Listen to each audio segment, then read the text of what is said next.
안녕하십니까. 더불어민주당 중앙선거대책위원회 가짜뉴스 대응단 단장 김현입니다. 법률지원단장 김동화 의원님 모셨습니다. 5월 21일 9시 기준으로 2,368명이 방문하였고 1,456건의 제보가 접수되었습니다. 매체별로는 네이버가 26.27%로 가장 높은 수치를 기록했고 그 뒤로는 SNS 15.63, 유튜브 14.13, 커뮤니티 10.38% 순으로 제보되었습니다. 이재명 후보를 연이어 계속 허위사실을 유포하고 있습니다. 시흥 살인사건과 관련하여 허위사실을 유포하고 있는 것이 다수 확인되고 있습니다. SNS 등에서 특정 이용자가 시흥 살인범 관련 게시글에 이재명 분리하면 바로 중국인 조폭을 풀어서 묻지마 살인 저지른 거 맞지 등의 허위글을 게시하였고 또 다른 트위터 이용자는 실제 보도된 외국인 범죄 기사와 함께 이재명이 대통령 되면 완전 중국인 무법천지 되겠네 등의 허위 주장을 덧붙였습니다. 심지어 일부 이용자는 이재명의 중국인이 시흥에서 2명을 죽이고 도망 중이다. 이재명이 집권하면 중국 조폭이 한국에 와서 난장판 만들 것이라는 허위사실을 유포하고 있습니다. 가짜뉴스 대응단의 주요 대응 현황 말씀드리겠습니다. 사전투표 일정 관련해서 말씀드리겠습니다. 이번 21대 대통령 선거의 사전투표가 5월 29일, 5월 30일 양일간 평일에 진행됩니다.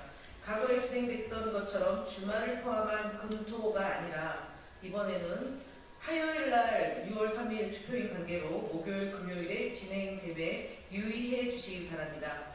특히 사전투표를 하지 말라고 하는 그런 캠페인이 일부에서 벌어지고 있는 점에 대해서 유의합니다.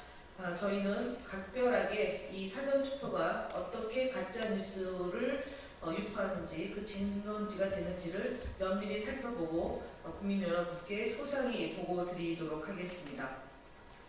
좌파 이권 카르텔 운운하며 국민 사이렌 성명서에 대한 입장입니다. 5월 19일 날 국민 사이렌 센터에서 시민단체 퍼주기법을 추진하는 정책 협약을 맺었다며 좌파 이권 카르텔 고발하겠다는 성명을 발표했습니다. 시민단체는 다양한 이념적 스펙트럼을 가지고 있으며 정부의 정책 감시와 공공이익 증진을 하는 공적인 역할을 수행하는 곳입니다. 좌파 카르텔로 매도하는 것은 명백히 정치 낙인찍힙니다. 시민단체에 대한 국고부조는 엄연히 법률 및 조례에 따른 절차의 진행이며 각종 사회복지, 인권, 환경 등 정부의 손이 미치지 않는 곳에서 역할을 수행하는 데 지원되는 겁니다. 시민사회 기본법 또한 시민단체의 공공성을 인정하고 협치구조를 제도화하려는 법입니다. 기세혁명 시민본부가 지난 5월 16일 시민사회단체 연대회의 시민사회 활성화 전국 네트워크와 맺은 정책협약은 윤석열 정권의 기간 유축되었던 시민사회 자율성과 역동성을 되살리고 민주주의 회복을 위해 정치권과 시민사회가 노력하고자 하는 취지로 체결되었습니다. 이를 좌파 이권 카르텔 생태계라며 혈세 낭비 운운하는 것은 명백한 거짓이며 허위 주장입니다. 가짜뉴스 대응단은 국민의힘 국민사이렌 성명에 대해 강한 유감을 표합니다. 뉴데일리 등 왜곡 보도, 선거 개입 시도를 중단하기 바랍니다. 뉴데일리는 5월 19일자 보도에서 지규현 판사의 적대 의혹 부인과 관련해 민주당이 공개한 사진을 두고 마치 민주당이 사진 공개 이후 지규현 판사가 반박하는 것처럼 보도하여 사실관계를 왜곡했습니다. 이에 더불어민주당은 해당 보도를 언론중재위원회에 제소했습니다. 또한 뉴데일리는 긴급진단이라는 기획 시리즈를 통해 선거운동 시작 이후 총 4건의 분석 기사를 보도하며 이재명 후보와 김문수 후보를 각각 2건씩 다뤘습니다. 그러나 이재명 후보에 대해서는 경제 가능 사이비 종교, 푸틴식 장기 집권 우려와 같은 자극적인 표현으로 비방성 내용을 집중 보도했고 김문수 후보에 대해서는 우파 재결집, 대역전 가능성 등 긍정적 메시지를 부각하여 보도했습니다. 이는 언론사가 특정 후보를 겨냥해 여론을 유도하고 선거에 개입하려는 의도가 있는 것 아니냐는 강한 의심을 낳고 있습니다. 이에 대해서도 인터넷 선거 보도심의위원회에 이의 신청했음을 말씀드립니다. 이와 함께 뉴델리는 민주당이 시민사회단체와 체결한 정책협약을 다루며 일부 단체의 진보적 성향을 문제 삼아 민주당이 집권하면 반미 반북 성향의 단체 수백 곳의 혈세를 지원해 돈 파티를 벌일 것이라는 근거 없는 추측성 보도를 내보냈습니다. 아직 발생하지 않은 일을 과장된 표현으로 매도하고 있으며 세금을 혈세로 프레임화하고 정치적 낙인을 찍는 방식으로 언론의 중립성과 객관성을 심각하게 훼손한 보도입니다.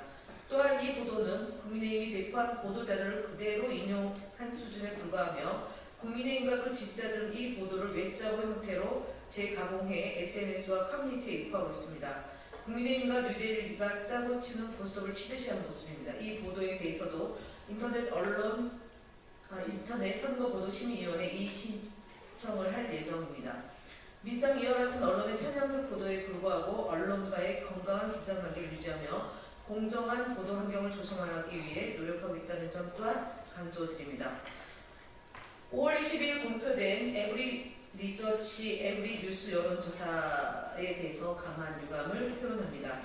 신뢰하기 어려운 여론조사 공표 후에 이것을 김문수 후보 측이 웹작으로 제작해 SNS에 게시하여 활용하고 명태균식 조작적 여론조사 기획 의심이 아닌지 저희들은 문제제기를 합니다. 여론조사 및 보도는 조사 결과를 시각적으로 오해할 수 있는 그래프를 사용하거나 계측에 맞지 않은 전체 오차 범위를 적용하는 등 여론을 호도할 수 있다고 봅니다. 이 같은 행태에 거듭 유감을 표하고 해당 조사 및 보도에 대해 인터넷 심의위원회 이의 신청 및 여론조사 심의위원회 심의 신청에 착수함을 알려드립니다. 또한 잘못된 여론조사 결과를 인용한 보도에 대해서도 이의 신청에 따른 조치를 이어가고 있습니다. 어제는 5월 11일 아시아투데이 기사 범보수 중 김만희 이 꺾었다. 대선 양자 대결 승리 사례 회자가 여론조사 결과를 왜곡해 인용한 점을 언론사 측이 스스로 인정하고 해당 기사를 삭제한 사실을 보고드리겠습니다. 다음으로는 김동화 의원님께서 말씀드리도록 하겠습니다.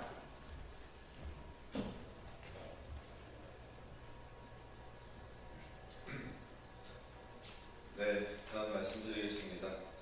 YTN 뉴스 온 채널A 돌직구쇼 규정 위반 사례를 선거방송심의위원회에 심의 접수하였습니다. 5월 20일 YTN 뉴스 온에 출연한 국민의힘 김희정 대변인은 이재명 후보는 결국은 자기에게 이익이 되기 위해서는 다른 거 다 무시하고라도 할 거다. 그러니까 국민을 위해서 한다기보다는 자기 이해관계에 열중된 사람인 걸 볼 수 있죠. 이재명 후보의 재판 전력을 보면 자기 주변을 위해서나 국민을 위해서 그런 처벌받은 전력이 아닙니다. 만약에 이재명 후보가 당선이 된다면 대한민국이 끔찍해질 거라는 걸 누구보다 잘 알기 때문에 라고 발언하며 더불어민주당 이재명 대선 후보에 대한 근거 없는 공포 이미지를 만들어 시청자들에게 부정적인 인식을 갖도록 유도하였습니다. 또한 5월 20일 채널A의 돌직구쇼에서는 국민의힘 권영진 의원이 그러면 저 사람들 받아들여 가지고 진짜 대한민국 만들고 진짜 다 보수다 라고 선언하고 좋아하고 춤추는 민주당은 철새 도래지밖에 안 되는 거예요.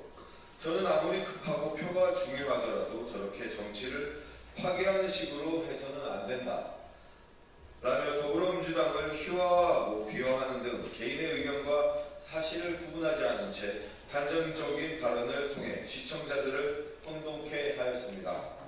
위 사항들은 선거방송심의위원회에 관한 특별구정을 위반한 것으로 선거방송심의위원회에 심의 접수하였음을 밝힙니다.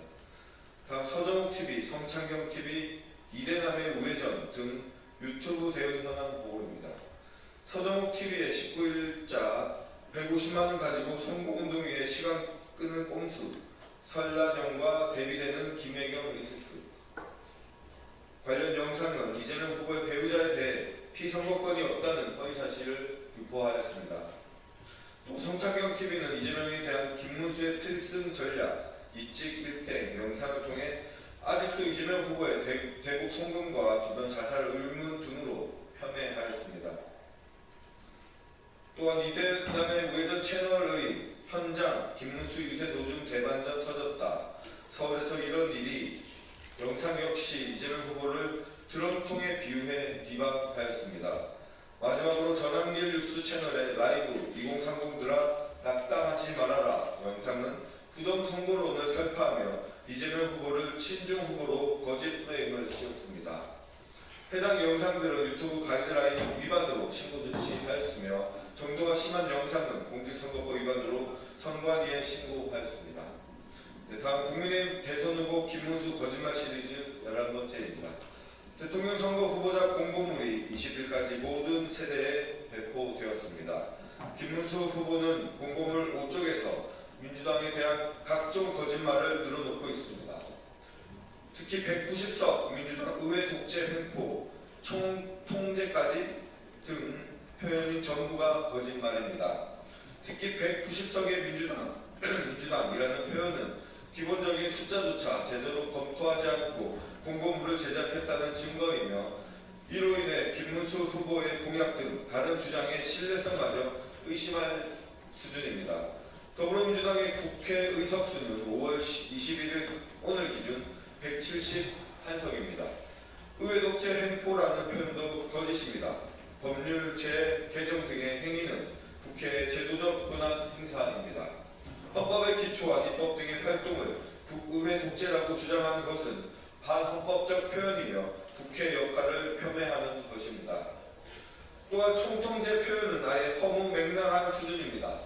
이재명 후보는 개헌 구상 발표를 통해 대통령 권한의 축소, 국회 권한 강화, 수사 감사기관의 독립성 확보 등 권력 분산과 민주주의 강화 방안을 제시하였습니다.